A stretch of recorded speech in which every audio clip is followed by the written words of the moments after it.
Hello everyone, welcome back to Trek A Day. I just finished watching the season finale of Strange New Worlds Season 3, New Life and New Civilizations, and I came away from it a little frustrated, but honestly not unexpectedly. Even with the ups and downs of this season, mostly downs, I still had hopes that it could end on a real high note and at least kind of reinvigorate my interest in Strange New Worlds and get excited for Season 4, and obviously those were not exactly realistic hopes, but I still was trying to go into this episode with that mindset anyway. And my frustration is that it sits snugly again in that weird kind of Season 3 spot where the episodes that aren't outright terrible are just kind of okay. There haven't really been any that have blown me away. Even the ones like I kind of liked, again, I just kind of like them in the context of where we are right now. Nothing truly great when you look at the larger picture, and that's where this lies, to where I think it had some genuinely interesting visuals. I have nothing to say negatively about any of the performances. I think in general, anything that is wrong with the characters comes mostly from the writing and the storylines. I have had very few instances within Strange New Worlds where I really disliked the actor's portrayal. Even if I don't like what they're doing with the character, it's still the actor's doing the best with the material given, and here I think is a good case as well, especially with Patel and Pike. I think they had their moments and the actors did well within that framework, but the issues again come from some possibly interesting ideas that kind of gave me hope that maybe this would be a fascinating episode, but the execution was very poor from its inception, from the writing. Season 3 has really been, for me, a sequence of squandered potential. And this episode in particular, I felt like should have been longer than it was. It should have had a little more room. It felt like it's picking up the pieces of some of the few threads of the series as laid out for Season 3, kind of give those a bit of a wrap-up, but there wasn't enough build-up for many of them to where the payoff felt interesting or exciting or really kind of earned the big dramatic feeling that it was going for.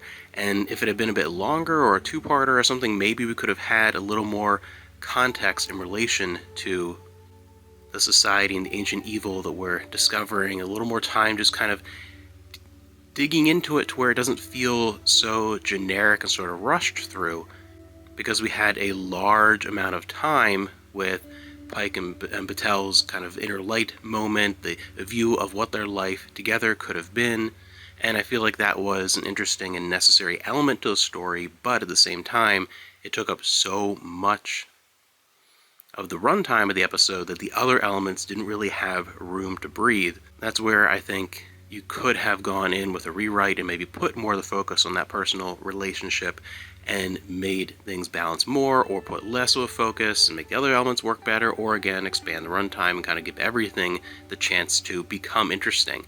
And even that part, which I thought was one of the better elements, I didn't feel as moved or emotionally connected as I wanted to for that scene, and I think it's largely because of how short the seasons are, how focused it's been on the sporadic genre of the week idea, that really haven't had enough time to develop or get involved in their relationship. And that was really the gist of where I landed with this episode, is that, again, I thought it looked fantastic. A lot of the ideas could have been interesting, but it just didn't pan out, and everything just felt very kind of generic and a real surface exploration of any of its ideas and its themes. And of course you have the shoehorning in of Kirk yet again, and I have a problem with the connection at this point in their relationship through the mind meld. I feel like it, in a way, kind of cheapens how their journey to understanding and friendship over time, really starting as they are just knowing each other for the first time with that intimate connection. And even some of the ideas of the reasoning for that to kind of align the phaser fire, and there are just ideas that seem like just doesn't quite work. And it really, as I say here, just ended in a bit of a whimper. It wasn't a terrible episode. I genuinely cannot say that it was terrible, but it was just sort of okay. It was rather mediocre, and I don't want mediocre to be the average or the better episodes for Star Trek. And for a big, season finale, mediocre doesn't quite cut it. And it also highlights a few ideas that I feel like Strange New Worlds has been pushing that I don't really like within Star Trek. One, the idea of purely evil and purely good. No real nuance, no perspective, no one person's evil from a different side is another person's good. Even when you have more mystical elements like the Pa-Wraith, they're not necessarily just evil for the sake of evil, like a mustache-twirling, two-dimensional character. There is a different way that they look at the galaxy and the flow of time that, from a different perspective, is kind of interesting, and these conflicting ideas, and we may perceive it as evil from our side, but the idea of pure evil, I never like when Star Trek kind of goes into that territory. It just feels wrong. It's one of the elements that I've always disliked a bit with Skin of Evil, Death of Tasha Yar. There are elements in that episode that I've always really enjoyed, and I always liked Roddenberry's idea of Tasha dying in a way that felt so sudden and not this big heroic moment, because that happens in real life. It happens. People just die. And I like a lot of things they do there, but it's never sat well with me, the idea that this creature was created by a society sort of ridding themselves of their more negative, quote-unquote, evil impulses, purging themselves of those parts of themselves to form a being of evil. I've never really liked that, and I don't like when Star Trek deals in absolutes, because most of reality is not in absolutes, and they really push that in a very kind of like cursory Star Wars good versus evil kind of way, and even Star Wars has a little more nuance than that. I don't like how Strange New Worlds is really digging into the idea of just pure evil exists in the galaxy just for the sake of evil, and the other idea of absolute to where it's tying into, and it's somewhat necessary with Pike, but I don't think they're writing it well with the idea of defying fate. And your choices matter. In this episode in particular, I think it really kind of solidified the perspective that the show is taking, that your fate is set and predetermined, and I don't like the way they're portraying that. It's something, again, I think that could have been written a little differently, looked at in a more interesting capacity.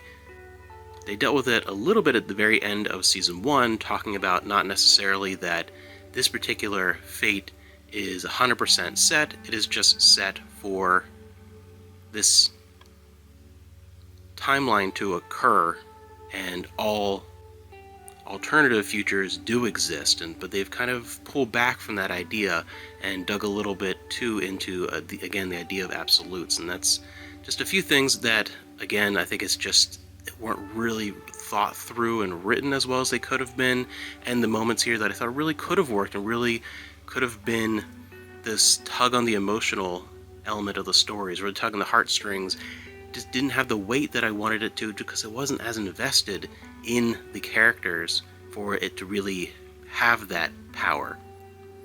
And that is the end of season 3. I am over, who knows, kind of depends on what I feel like doing and after work kind of thing during the week, but I'm going to watch through again season 3, going to start from the beginning, go and do a little bit of a rewatch, and then whenever I finish that up, I will do a little bit of a wrap up. Maybe my thoughts will change a little bit looking at the flow of the season as a whole versus just these episodes individually. And I also, I watch the episode and immediately do these videos, so I don't really, it's more of an immediate reaction to my immediate thoughts, kind of stream of consciousness thing, rather than really sitting with it. So I think that'll be interesting to explore.